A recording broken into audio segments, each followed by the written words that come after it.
Since we're getting close to January 6th and the mainstream media is starting to ramp up its rhetoric regarding the 1-year anniversary, I wanted to take the opportunity to maybe go over a few things that you won't find in the mainstream news articles. You know, the ones with the anchors and talking heads boo-hooing and pushing the oh my god, it was the worst thing that ever happened propaganda.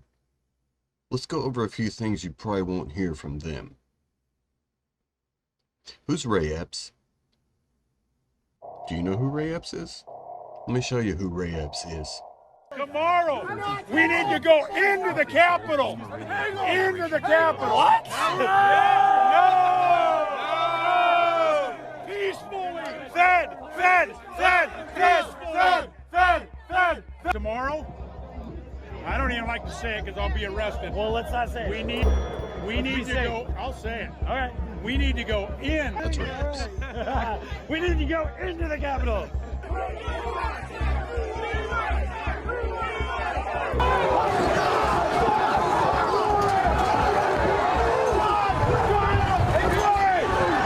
The gentleman in the tan pullover shirt with the tan military backpack, that's Ray Epps. He confessed on camera to plotting the attack on the 5th and the 6th. He announced multiple times at different locations that he planned to breach the Capitol the day before, okay, the 5th. Attempted to recruit hundreds of others to join him.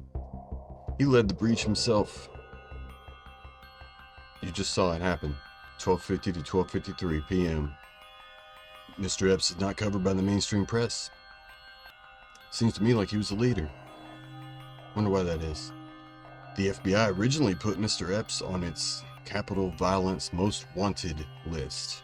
That was on 08 January, 2 days after. He was number 16 out of 500 plus names on the list.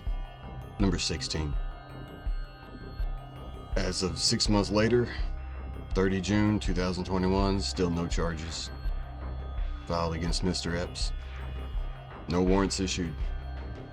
These facts were reported on by the New York Times on the 30th of June 2021. The fact that there had been no charges pressed against Mr. Epps. The very next day, the FBI purged all online files from its website regarding Mr. Epps. The very next day. The Phoenix FBI field office denies that Mr. Epps exists. Oh, you remember the Congressional January 6th Commission? They've expressed no interest whatsoever in Mr. Epps. Let me tell you something about how federal agents work. Feds don't work alone. 12 FBI informants in the Michigan militia plot of October 2020, you know, the one with the Governor Whitmer Bundy Ranch incident, if you remember that. Dozens of informants and 6 undercover FBI agents posing as a fake documentary crew. Now, the team that was assisting Mr. Epps after the breach, during and after that first breach, they are filmed removing signage and barricades. President Trump was still giving his speech. He had about 20 minutes left to go. So the breach happened before the main body of rally attendees got there. So by the time they got there, there was nothing saying they couldn't go where they were going. That area is usually open to the public, by the way. They see an open roadway, barricades completely gone, signage gone. The arbitrary line, the one that was erased, set by the Justice Department, anyone who crossed that line committed a federal crime and could be held for 12 or more months without bail until their time of trial. So you cross that imaginary line, the one that didn't exist, after it was erased, you committed a federal crime and they're prosecuting for it. There's people still in jail, held without bail.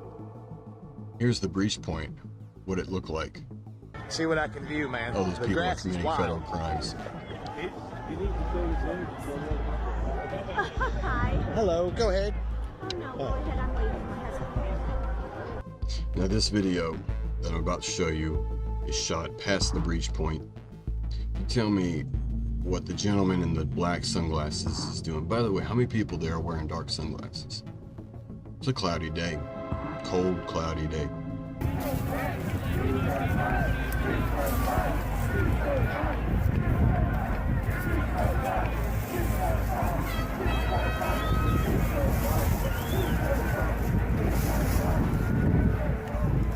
Seems to be dismantling all the fences and signs, calmly, methodically taking them apart.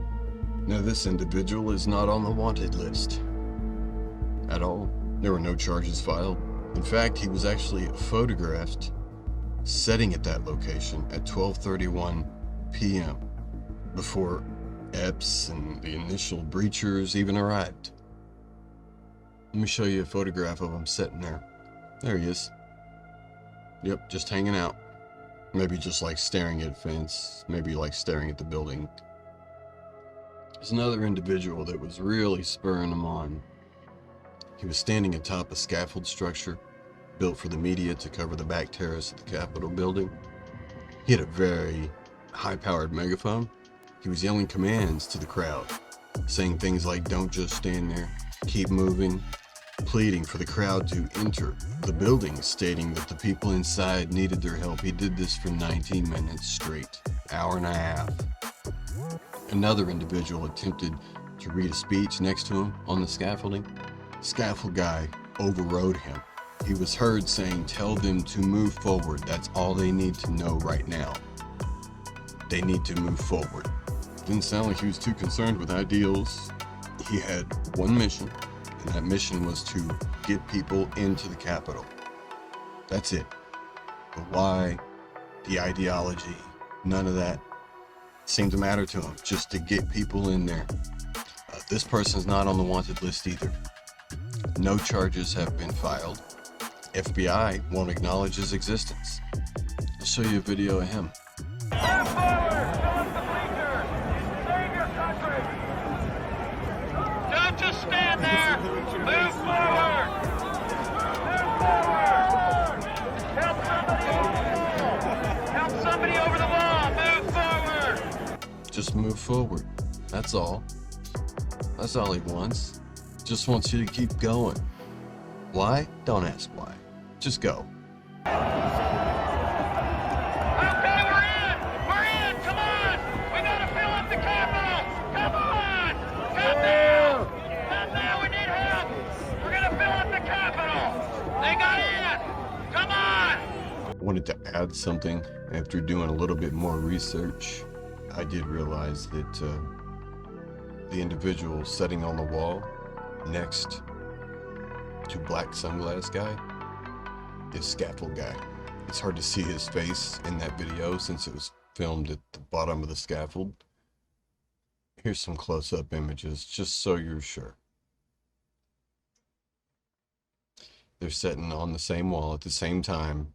In one picture, he's even looking over at him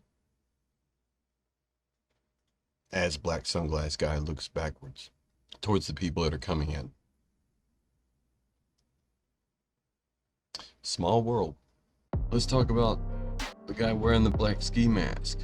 He was instrumental in deconstructing police barricades. He dumped the objects over a wall, out of view of the people that were arriving and transiting through that breach point. He's listed as suspect number 148 on the most wanted list, has not been arrested.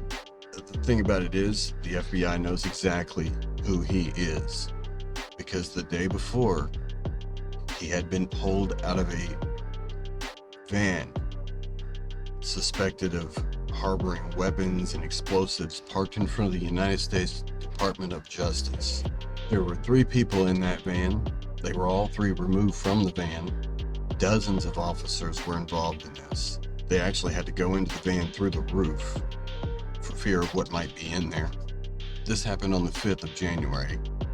You know what also happened there? They obtained DNA samples from all 3 individuals. including Black Ski Mask Guy. Apparently, the FBI is not prosecuting this guy either. I'll show you a video of him. I'm taking that shit today!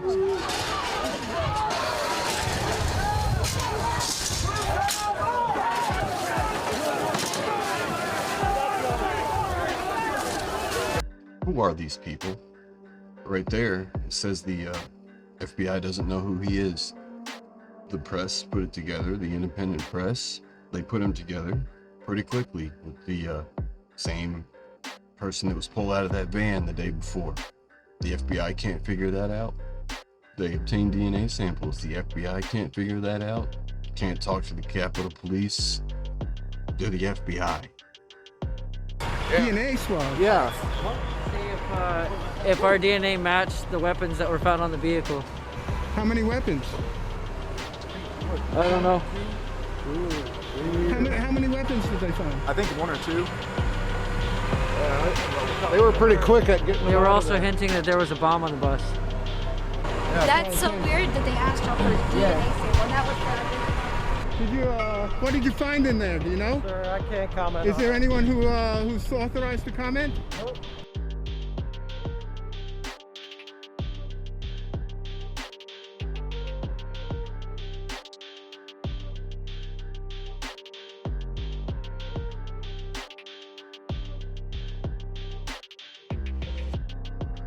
Yeah, okay. And he's not being charged. I mean, if we're charging everyone that crossed that line, and it certainly appears as though we are. So who are they? What were they doing there? And why were they doing things that the crowd was yelling at them to stop? I'm just asking. That's all. No, I don't think it comes as a surprise to any of you how I feel about January 6th, that day. But I'll restate it again. I think I've done at least one video on this. But what I saw that day were Americans fighting back against tyranny. Now, was it the way that I would have done it, or was it ill-advised? It was ineffective at best. I mean, but it was a demonstration, people coming together to demonstrate their hate of tyranny. Now, the government itself, I think, is at best case scenario, it's an incompetent and bloated bureaucracy set up to benefit those in positions of power. Out of the hundreds of bureaucracies that exist within the government, because make no mistake, it's very bloated. There are a lot of unnecessary divisions and departments. Well, all of these divisions and departments have directors, managers, heads, chiefs, little chiefs of their little fiefdoms. And they are all out to get what they can while they can. So we're not just talking about elected officials, okay? This bureaucracy is massive. And the bigger the bureaucracy, the more it serves itself. The government doesn't need a president to run it. The government will run on its own accord, for its own sake. Now, at best, that's incompetence. It's just serving itself. It's selfishness and incompetence. At worst, this stealing from us is one thing, but trapping us is quite another. That is evil. And to think that we're at a point where we could even entertain the notion that the government would do this. Now, there's evidence to support it. That's evil. When you see all these people talking about and wanting to push the idea that January 6th was the most horrible thing, maybe this will help put it into some context. And by the way, there was only one death that day. Should Ashley Babbitt have been climbing through the door or window, the barricade that she was climbing through, it might be a restricted area for a reason. I'm not saying that I know all the facts of the case. Obviously, I wasn't there. But we do have a system set up in our government to find out the facts of the case. when a life is lost to find out if it was justified or not. We have a court system to find out what actually happened. The problem here is the system wasn't followed. We didn't even find out the name of the person that shot her, the name of the officer that shot her, until months later. I mean, it didn't have to go to trial. There can still be an investigation, but I think the people of the United States might have a vested interest in finding out if that was a justified shooting or not. All of the evidence points to the government either being incompetent and selfish in serving itself, not us, or it points to the government being an evil force. Now, do I think all Capitol Police are bad or on the side of this government? No, not at all. I think there are probably some good officers, or there were, but they've purged their ranks since then. But when you really look at the facts of what happened that day and the evidence, where does it point? I'll let you answer that question for yourself, because I'm not going down the road of conspiracy theory. I'm just telling you what the evidence is showing. Video evidence. And I'll leave it up to you to draw your own conclusions, because I know you can. We all can. We just have to start really looking at the government and what it's doing, because I don't have all the answers. I don't know exactly what they're doing, but I can look at evidence, and so can you.